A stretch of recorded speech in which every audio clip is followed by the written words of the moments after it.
Tongan sisters and Samoan missionaries. Talofa malo elele. When I see the blood, when I see the blood, when I see the blood, I will pass over you. When I see the blood, when I see the blood, when I see the blood, I will pass over you. Falava maro elele.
Te pupopenga no avatu e amarua te ka pai mai ta tātou karere I roto I te reo Māori ko ke te ako no sete whano e te apostolo Iakopo. Hera mai ki mua.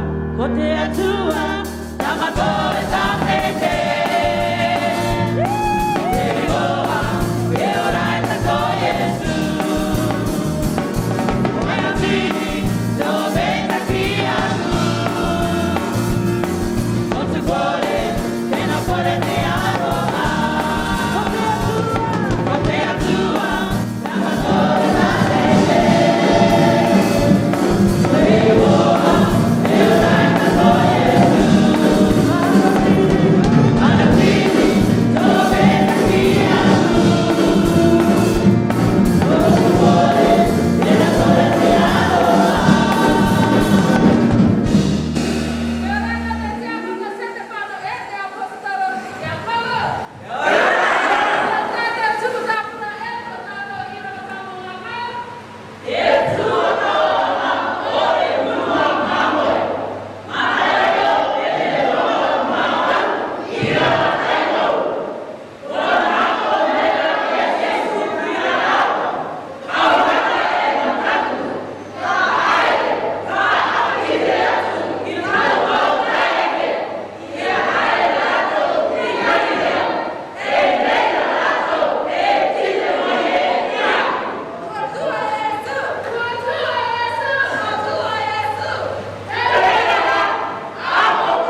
Matthew 28, verses 5, 6, and 7 is our chosen text for today, aligning with our Sunday school.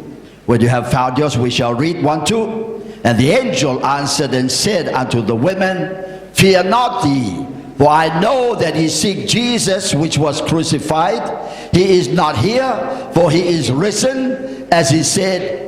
Come, see the place where the Lord lay. Go quickly and tell his disciples that he is risen from the dead. And behold, he goeth before you into Galilee. There shall ye see him. Lo, I have told you. Maori. Ko tutu maira te angera ki ngā wainera nā ko maira au raka kōrua mataku ko kite o kia we te kimene kōrua ia Yesu ia kasatoro ia nei kare ai ko nei ko tua ko wakene aya tāna o ki tutuara ka ere mai ka akara i te wairanga o te atura ka ere viviki kōrua ka kite atu e ki tāna o pipi ko tua ko wakene aya me te mate maira ina te aere atura aya na mua i koto ki karinea reira koto e kite atu e iaia ina kua ka kite atu nao i a korua. Hallelujah. To your neighbor, say to your neighbor, my good neighbor, have a blessed Easter today. And to your other friend, my friend, I pray for a blessed Resurrection Sunday for you. And our theme is Divine Breakthrough. E ewanga manatua. What were some of the major divine breakthrough events at the resurrection and after the resurrection appearance of Jesus the Christ? Number one, the empty tomb. All four gospel writers agreed that on the first day of the week, which was our Sunday, today's Sunday, that there were women who first visited the tomb of Jesus Christ, as our scripture has stated. Hallelujah. So Mark 1:1, the very first of the gospel writers. So Matthew copied, Matthew borrowed, Matthew, hallelujah, added to his gospel from Mark. Luke, a little bit from Mark. John from Mark. They all copied off from Mark, and they had their own testimonies added too. So this was the very first of the gospel writers, Mark. That's the original. Hallelujah. There he writes, Mary Magdalene and Mary the mother of James and Salome were the first women to arrive at the tomb, while they asked amongst themselves, who would roll the stone from the door of the sepulchre? But on arrival they noticed that the stone was already rolled away, for it was a great stone. Hallelujah. Tik and I had the privilege to visit Jerusalem in the garden, and there was Joseph Arimathea's gift. Hallelujah. Of a new tomb, never laid, nobody ever went into. Hallelujah. And gave it for Jesus. They entered the tomb and saw a young man sitting on the right side, clothed in a long white garment, and they were all afraid. Verse 6 says, and he said unto them, be not afraid. Ye seek Jesus of Nazareth, which was crucified. He is risen. He is not here. Behold the place where they laid him. But go your way. Tell his disciples and Peter that he goeth before you into Galilee. There shall ye see him, as he said unto you. Hallelujah. Do we know how far Jerusalem from the Sea of Galilee was? 65 kilometers. 41 miles, only 26 miles or 31 kilometers, hallelujah, to walk all around Rarotonga. Jesus has been walking throughout the years of his ministry from Jerusalem to Galilee, from Galilee to Jerusalem, from Jerusalem to Galilee, and back, forth and back, that long, 65 kilometers. 45 miles and 31 kilometers. Hallelujah. That's how far the disciples were to walk to meet up with Jesus. Go to Galilee. He's already gone ahead of you. He'll be waiting for you in Galilee. Ooh, wow. No buses in those days. No vehicles, more motorcycles. Just walk. Or if you have a horse, bless you, a camel, even slower. And a donkey.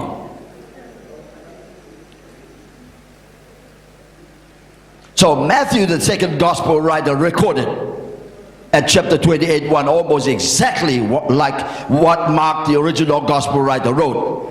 And the third gospel writer, Dr. Luke, wrote in Luke 24:10. It was Mary Magdalene and Joanna and Mary the mother of James and other women that were with them, which told these things unto the disciples. Hallelujah.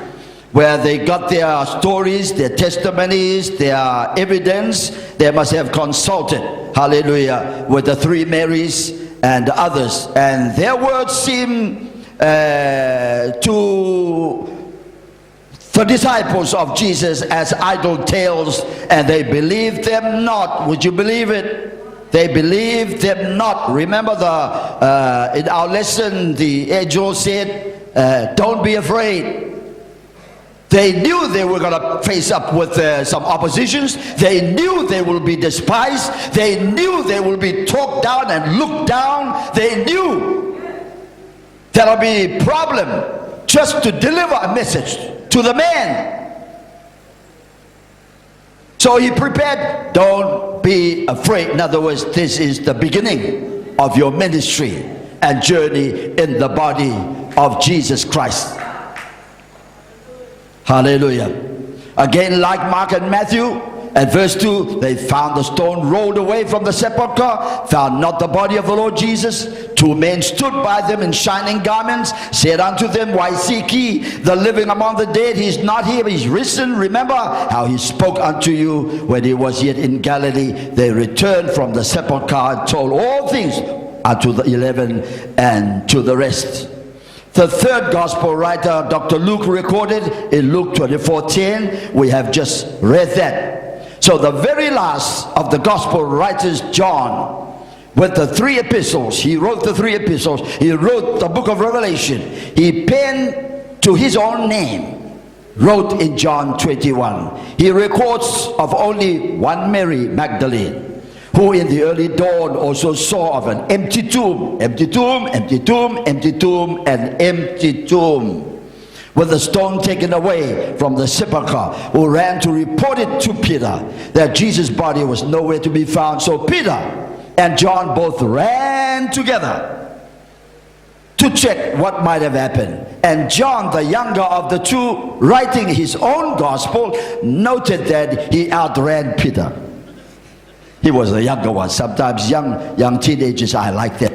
Yeah, I'm sure if I run together with Alex said I got there first because he's younger. So we always sometimes rave about our youthfulness, outdoing the elderly folks. That's exactly what John was saying. Hallelujah.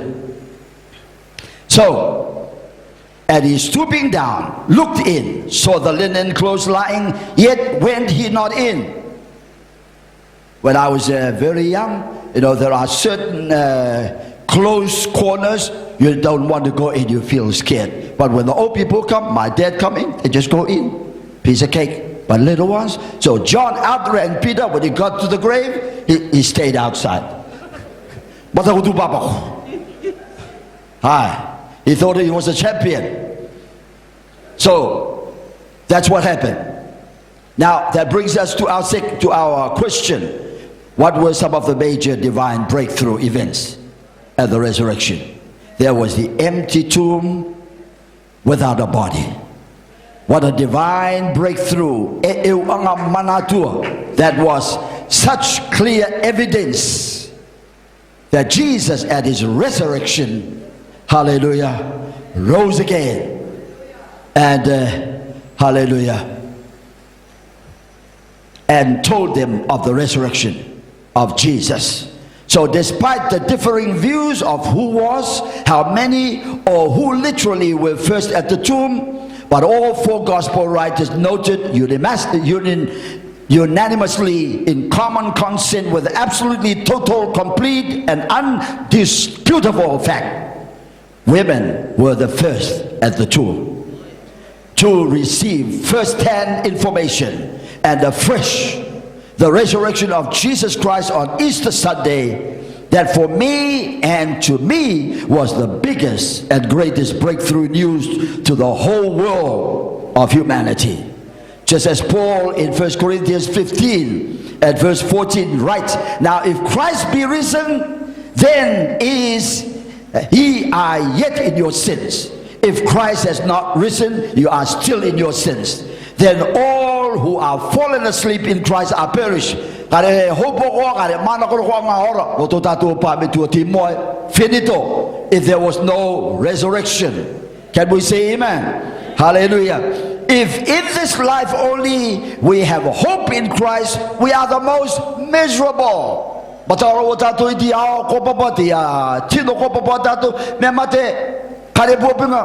We are the most miserable people. And our preaching is in vain. My preaching today is in vain. Your faith is also in vain. Furthermore, at verse 36, our last enemy that shall be destroyed is death. And at verse 54, Christ's resurrection, the Holy Scripture declares that death is swallowed up in victory. O death, where is thy sting? O grave, where is thy victory? The sting of death is sin, and the strength of sin is the law. But thanks be to God for the victory He has given us through and in our Lord and Savior Jesus Christ. People of God, that very first resurrection message was delivered to the women to declare to the men apostles of Jesus Christ, because throughout the entire Old Testament there was no place for the women in the tabernacle layout. No place.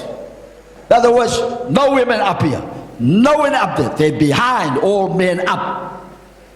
Then the Gentiles in the tabernacle and into the temple, women also had no place. Hallelujah. Thank you, Jesus. Can we say amen? So until Jesus established His church in the upper room and in Jerusalem on Pentecost Sunday, all walls of separations, of hostilities crashed down, came down. Hallelujah. Thank you, Jesus. Partiality, relegation, discrimination, segregation, all forms of hypocrisies were shattered, broken down to the ground. Hallelujah. As the curtain veil was separated, all human souls for free access into the presence of Almighty God was ripped open from top to bottom. It was blowing in the wind after Jesus died on the cross that afternoon. Hence we are all given that free access into the presence of God via the mercy seat, the Shekinah glory, 24/7, 365 days a year, and every day of our life, and every breath we take in. Let everything that has breath, let everyone that has breath praise the Lord, and praise ye the Lord. That's our free access to our Almighty God in Jesus Christ. So these are the major breakthrough in the resurrection of our Lord Jesus Christ. So Jesus at His resurrection delivered this all-important fact that the only one ultimate power that can overrule Satan, lock him down in the pit of hell where he rightly belongs forever, unchallenged power in the church, in any individual believer in Jesus Christ, unchallenged, unmatched on earth as it is in heaven, can have, that the gates of hell shall not prevail against it, only in the resurrection power of Jesus Christ. So there's none other, none beside, none above, and none before, and none after. But the resurrection of our Lord and Savior Jesus Christ is the key factor for the survival, the empowerment and unction of power in the church of the living God. So today is Easter. Do you have your Holy Ghost? Paul asked 12 disciples of John. Do you have the Holy Ghost? And when they didn't have, and they didn't know about it, how were you baptized? In John the Baptist's baptism, true, he baptized unto repentance, preparation unto repentance. But he also said, the one coming after me is greater than I. Not worthy to go down to his feet and unlatch his sandals. He will baptize you with the Holy Ghost. There wouldn't have been a Holy Ghost without the resurrection of Jesus for the church. Can we say amen? Hallelujah. So, church, let us arise and awake. I thank God for the privilege to go on live 3 times to address the whole of the expedition. A lot of mess need to be tidied up. A lot of questions were raised, but thank God for that privilege. You just marvel over when COVID restrained us, COVID confined us, COVID isolated and locked us down. All kinds of mess creep into our life. Because just missing service on Sunday, missing home group and Sunday school and Bible class and fellowship with the people of God train you to become dry bones. Hallelujah. That's why the Apostle Paul said we got to stir up and stir up and stir up the gift of God there is in us. Our theme says divine breakthrough. You are that breakthrough for your community. I am the breakthrough for my community, for our nation, for our country, for your places of work. God put you there to be the breakthrough, so that the power of the resurrection of Jesus that can transform and renew, hallelujah, and upgrade everybody to the level that God desires of his church.